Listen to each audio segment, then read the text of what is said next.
Ô sombres esprits de la mer, livrés au courroux des dieux, échoués sur les grèves immergées des flots diluviens des rivières en découche, ne perdez pas espoir.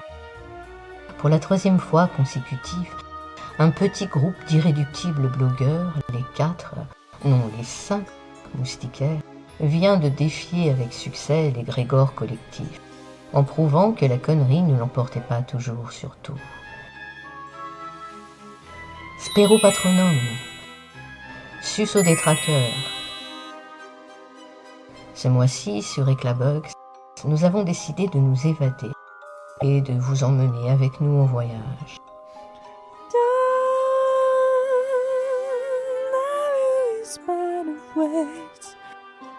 Alors veuillez attacher vos ceintures et enfiler vos gilets pare-balles de sauvetage, comme notre charmante hôtesse complètement déjantée va vous l'expliquer. Et préparez-vous au décollage immédiat. Ladies and gentlemen, this is your captain speaking. Le voyage vers un nouveau territoire, au bout du ciel noir. Mon radeau qui saute dans les phares, juste moi et les étoiles, et qui m'emportera vers le plus beau, comme une étoile filante.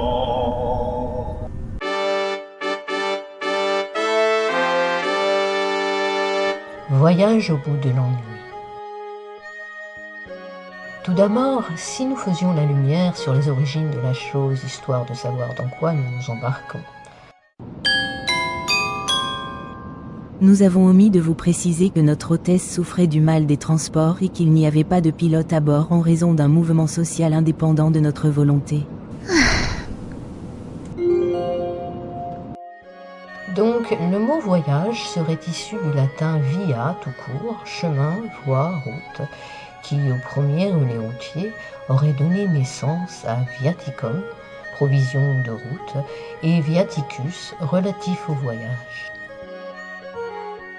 Au Moyen-Âge, où l'on utilisait les roues des chars principalement pour écarteler les gens, on disait veillage, puis voyage, pour désigner les pèlerinages et les croisades. La forme moderne voyage ne serait apparue que vers la fin du XIVe siècle.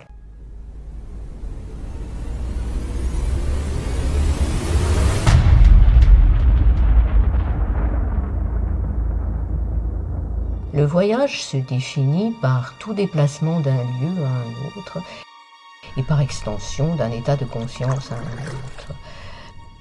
Vous n'avez pas l'impression de vous faire mener en bateau ? Vous voyez comme je rame ? Ainsi, un voyage peut être tout autant physique que métaphorique. Ne dit-on pas qu'un bon livre ou une belle musique nous font voyager ? Je sens que je vais carrément vous copier-coller tout un chapitre des voyages de Gulliver ou bien de Voyage au centre de la Terre. Qu'est-ce que vous en dites ? Sometimes I get over the child.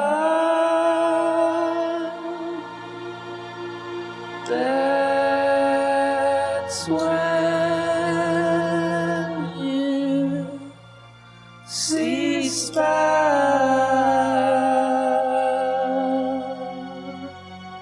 They ask me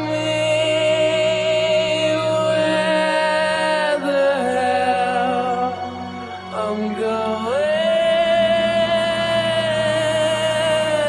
and 1,000 flee per second.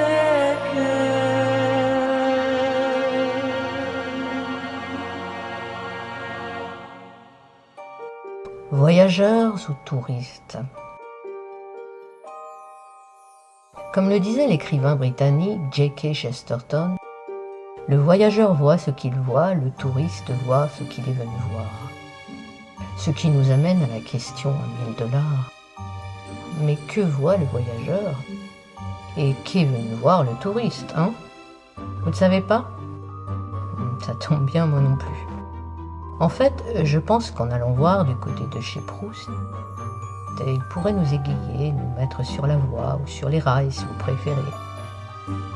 Ou si vous tenez tant à sauter sur le wagon, comme disent nos voisins d'outre-Manche, à savoir suivre la tendance en vogue, ce qui par les sales temps qui courent par chez nous, serait plutôt vogue la galère et bonne fête aux grenouilles, notre surnom d'ailleurs.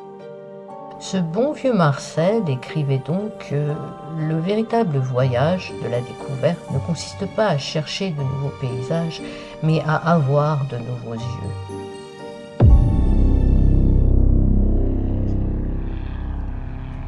Avant de vous précipiter tous chez Afflelou pour en avoir deux pour le prix d'un, le pilote automatique vous rappelle que nous allons bientôt survoler une zone de nébulosité et que cet appareil n'est pas équipé de parachute. Uniquement du siège éjectable du pilote, qui a déjà pris la tangente, ou le large, si le jargon aéronautique vous indispose. Nous risquons donc de naviguer en eau trouble, voire de nager un peu dans le brouillard, patauger dans la semoule, ou pédaler dans la choucroute si vous n'aimez pas le couscous. On part toujours dans le flot, au fond des nuits sereines, ne vois-tu rien venir?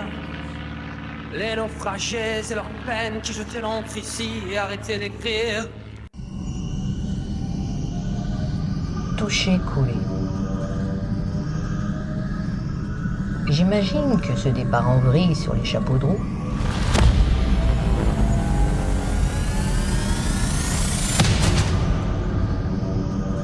je crois qu'on a flingué les trains d'atterrissage.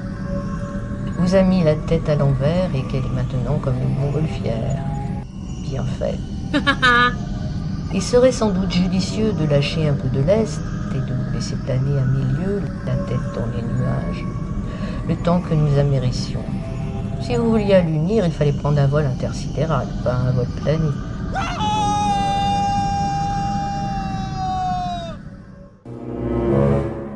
Ouf, porte-avions en vue. On dirait que nous avons le vent en poupe finalement. Pas question de rater ce bateau. Pour cela, il suffit de maintenir le cap, de ne pas perdre le nord, inverser la vapeur pour atteindre notre vitesse de croisière, et nous ne devrions pas boire la tasse. De toute manière, le café est toujours dégueu dans les avions.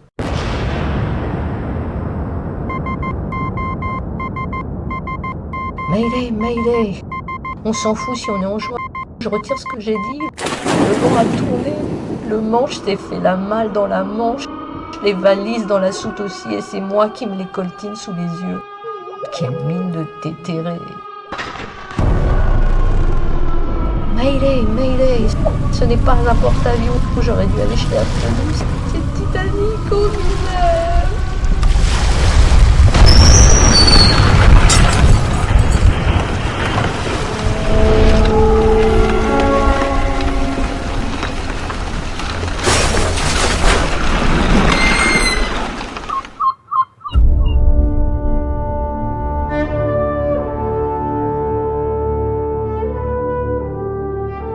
Ce qui importe n'est pas la destination, mais le voyage. L'avantage des voyages métaphoriques ou virtuels, voyez-vous, outre le fait qu'ils ne coûtent rien, c'est qu'on peut planer et cracher tant qu'on veut, sans avoir à taper la route, comme disent les Américains. On peut mettre les voiles sans faire le grand plongeon, explorer les bas-fonds sans se faire bouffer par les requins, rouler à tombeau ouvert et foncer dans le décor sans se déglinguer la carlingue. Ne plus mettre de frein à rien. Sortir de son petit train-train quotidien, le tortillard de la mine qui vous mine.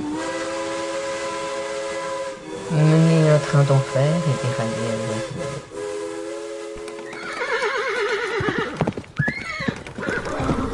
Bref, qu'on soit à cheval sur les principes, qu'on monte sur ses grands chevaux pour rien, on a toujours les rênes en main et jamais un métro de retard. Qu'on prenne le train en marche ou pas, aucun risque de rater le coche ou le coach, pourvu que c'est vous qui conduisez. Pas plus que de vous enliser dans une voie de garage ou sans issue. This train don't carry no gamblers, this train.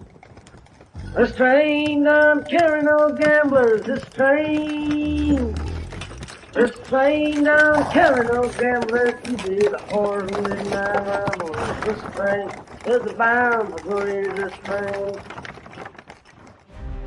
Voilà, vous l'avez eu votre voyage. Et contrairement à nos amis québécois qui mangent des sous-marins, conduisent des chars, font du train quand ils ne sont pas contents et qu'on prend souvent pour des valises, j'espère que vous aurez apprécié cette folle virée dans la lumière fantastique des dédales de ma pansine insolente. Un article d'Eyaël publié le 29 juin 2018 sur lapansinemutine.blogspot.com. Ce podcast est lu par Eyaël sur des musiques de Geoff Harvey, Freeson Community, Light Saturation, Studio Columna, Samuel Copayer et Granola. Avec des extraits de chansons d'Indochine, Radiohead, Noir Désir et Bob Dylan. Mixé par Eyaël et produit par La Pansine Mutine.